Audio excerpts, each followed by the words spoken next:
Dear students, आज आपको बताया जाएगा कि negative sentence, present perfect continuous tense का निगेटिव सेंटेंस का उसका ट्रांसलेशन किस प्रकार से किया जाता है। तो आपके सामने वीडियो में दिखाई दे रहा है कि निगेटिव सेंटेंस का फार्मूला हमने लिखा है कि सबसे पहले सब्जेक्ट होता है, जैसा कि आप पहले भी जानते हैं, हैव या हैज। हैव या हैज का प्रयोग कर्ता के हिसाब से होता है। कर्ता सिंगुलर नंबर है तो हैज का प्रयोग करता, प्लूरल नंबर है तो हैव का प्रयोग किया जाता है। और निगेटिव सेंटेंस होने पर नॉट का प्रयोग बीन के पहले और हैज या हैव के बाद किया जाता है। उसके बाद क्रिया की चौथी अवस्था, उसके बाद अदर का प्रयोग किया जाता है। अदर में कुछ भी हो सकता है, टाइम वर्ड हो सकता है और कोई शब्द हो सकता है। और इस वीडियो में आपको जो है सारी चीजें क्लियर कर दी जाएंगी कि आपको क्या क्या जो है इसमें कैसे कैसे करना है और किस प्रकार से नॉट का प्रयोग करना है। हैज हैव का प्रयोग तो आप पहले से ही जानते हो, जो कि आपको पिछले वीडियो में बताया गया है। और क्रिया की चौथी अवस्था का प्रयोग किया जाता है या क्रिया में आईएनजी फॉर्म का प्रयोग किया जाता है। इन चीजों को आप जानते हैं। तो चलो इसी कड़ी में हम आपको जो है ले चलते हैं, एक अनुवाद करके आपको बताते हैं कि किस तरह से हम इसका ट्रांसलेशन करेंगे। पहला वाक्य जैसे कि दिखाई दे रहा है, वह सुबह से नहीं पढ़ रहा है। तो सबसे पहले वह की अंग्रेजी ही के साथ हैज का प्रयोग किया जाता है। He has not been. पढ़ने की अंग्रेजी आप लिखेंगे रीडिंग।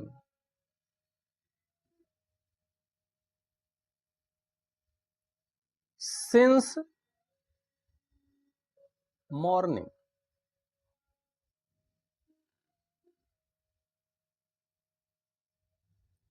ध्यान से देखिए, सुबह से, सुबह एक निश्चित समय की कैटेगरी में आता है, इसलिए यहां सिंस का प्रयोग किया गया है। अगर ये सुबह निश्चित कैटेगरी में या कोई और होता, 2 घंटे, 2 मिनट, 2 महीने, 2 सप्ताह, कहने का मतलब अगर अनिश्चित की कैटेगरी आता तो वहां जो है हम फार का प्रयोग करते हैं। सिंस और फार का प्रयोग इसके पहले वाले वीडियो में आपको अच्छी तरह से बताया जा चुका है। तो इसमें पूरा वाक्य ही हैज नॉट बीन, देखिए नॉट कहां प्रयोग किया गया है, बीन के पहले और हैज के बाद, मीन्स सहायक क्रिया और बीन के बीच में नॉट का प्रयोग किया जाएगा यदि वाक्य निगेटिव सेंटेंस में है तो। दूसरा वाक्य है, शिवम 2 दिनों से नहीं खेल रहा है। तो लिखेंगे शिवम, सिंगुलर नंबर है, हैज का प्रयोग करेंगे। Has not been playing.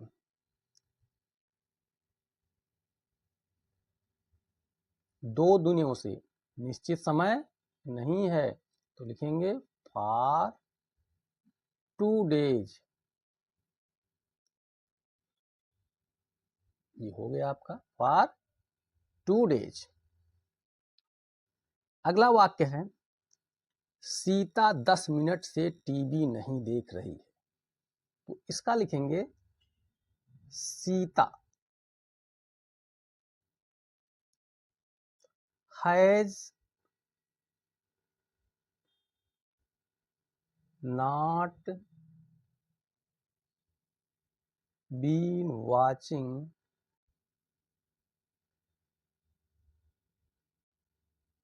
TV, television 10 minute, ये भी अनिश्चित है, for 10 minutes।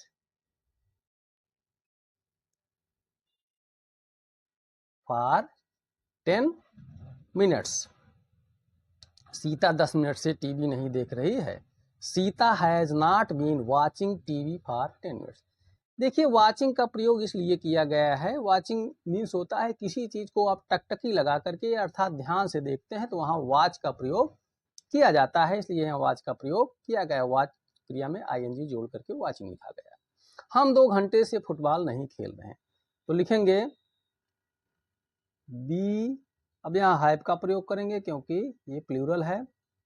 B have not been खेलना, प्लेइंग,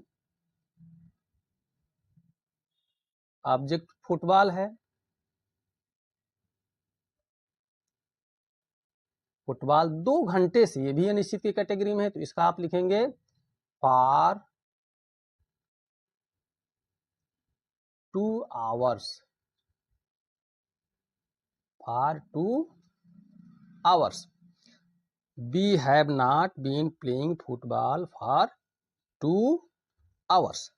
यहाँ बी के साथ हैव का प्रयोग किया गया है। अब अगला वाक्य है, वह 3 बजे से गृह कार्य नहीं कर रहा है, तो वह की अंग्रेजी सबसे पहले लिखेंगे he has not been, he has not been doing करना, होमवर्क, होमवर्क को HW लिख देते हैं, 3 बजे से, तो ये 3 बजे, 2 बजे, 5 बजे, 10 बजे, कोई भी निश्चित समय की कैटेगरी में आता है। Since 3 o'clock। तो इस तरह से जो है negative sentence present perfect continuous tense का बनाया जाता है। केवल एक चीज इसमें जो है अफर्मेटिव से भिन्न है कि वहां पर जो है आपको नॉट का प्रयोग नहीं करना होता था, यहाँ निगेटिव होने पर आपको नॉट का प्रयोग एक अलग से जोड़ देना है अगर वाक्य निगेटिव है तो। और ये इस तरह से अगला जो वीडियो हमारा होगा वो होगा प्रेजेंट परफेक्ट कॉन्टिन्यूअस टेंस का इंट्रोगेटिव सेंटेंस।